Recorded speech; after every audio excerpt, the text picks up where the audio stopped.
And on behalf of Organizing Committee AIIMS Patna, I extend my heartfelt thanks to Dr. Prema Ramachandran, Chairperson, Secretary NAMS, Dr. D.N. Srivastava, and our Honorable Director, Dr. G.K. Singh. Now, I would request our Honorable Chairperson, Dr. Prema Ramachandran, to enlighten us on the objective of Symposium and Millennium Development Goal. Dr. Prema Ramachandran, she is currently the Director of Nutritional Foundation of India. She is a graduate from Madras Medical College and obtained MD from JIPMER. She was a past President of National Academy of Medical Sciences. She worked for the Indian Council of Medical Research for 25 years.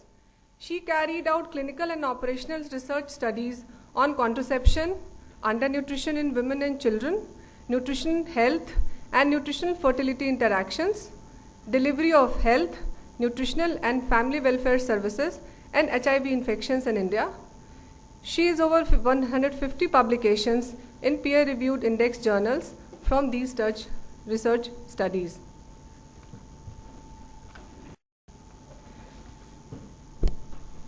Good morning.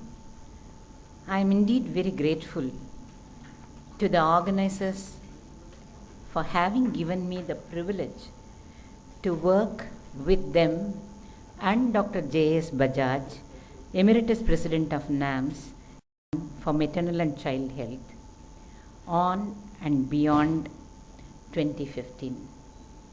In this symposium, we will discuss health and well-being of women and children all over the world, in India, with specific focus on Bihar, in the context both of MDG, which is about to be completed in December 2015, and in the context of recently approved Sustainable Development Goals, which will carry us forward to 2030, an ambition by which we hope we will have a world full of healthy people living in optimal environment and enjoying good quality of life.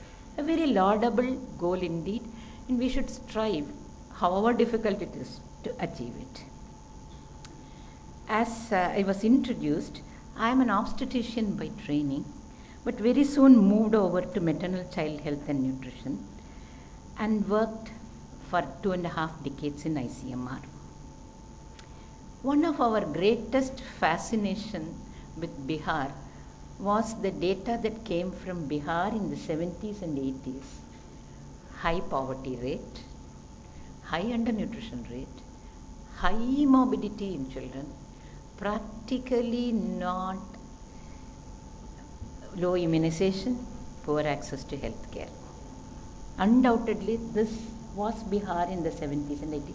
For that matter, primary health care didn't exist really anywhere in India at that time, but Bihar was a problem at that time. But you look at an SRS at any time, in India's infant mortality and Bihar's infant mortality were always the same. Initially, in the early 1980s, the facile answer that was given was, problems in data collection exist in surveys na, shayad yehi ho raha hai. But that was not satisfactory answer, because year after year, different team after different team, different kinds of surveys, if they come across with the clear statement, morbidity high, mortality low, then you can't say, आधा data ठीक है, आधा data गलत है. That is unacceptable. And in the late 80s and early 90s, I used to come to Bihar and spend awful lot of time in all kinds of remote villages as a part of the central team to monitor Kala Azar program. Okay, Kala Azar program was my mandate, but I am a curious person. If I don't ask questions, if I don't interact with people, I just can't have a happy day. And what I saw year after year in these villages is exactly the picture that came out of all the surveys.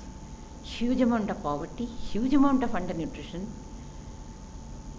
lot of morbidity, but you know, you look at any index, aged death, survivors in 1 year, 2 year, 3 year, 4 year, there was really a relatively low infant mortality in this place. Being that kind of person, I also do not hesitate to ask questions to my host, and one very senior practitioner in Bihar, one day I sat like, I will sit and talk to many of you during the dinner here. I asked him, sir, ये क्या हो रहा है, क्यों हो रहा है, इसका अंतर क्या है, समझ पे बिल्कुल नहीं आता, आप थोड़ा बता सकते क्या? Then he said, you know, you do not know how great this place is.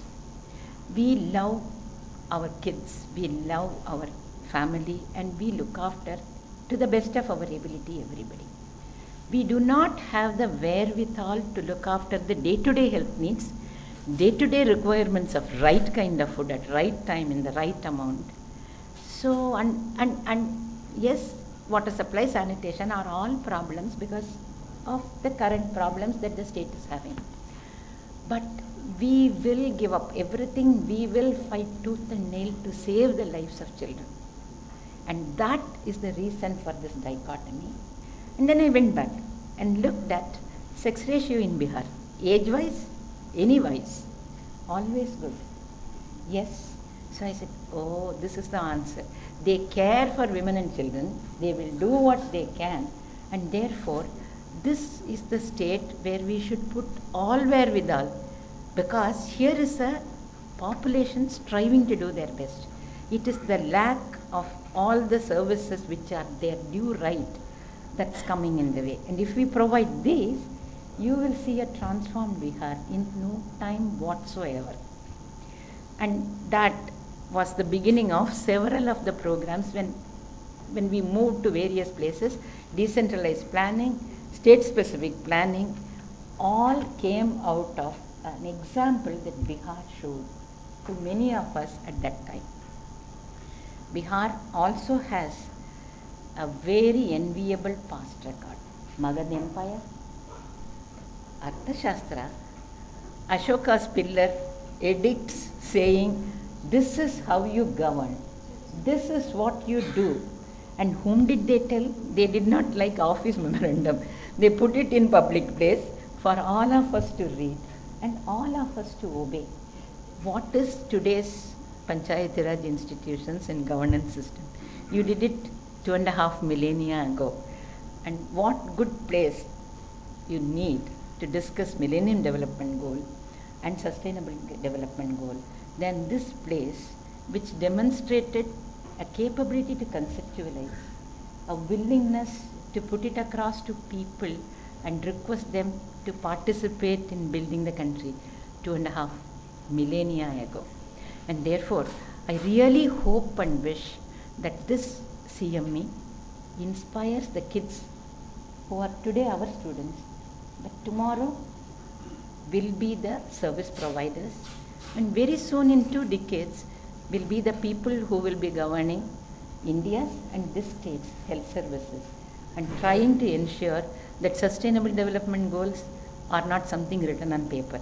It's written in us, our minds, and we will try to achieve them to the best of our ability. And may I really thank you once again for giving me one another opportunity to come back to my favorite state and talk about things that matter to all of us. Thank you.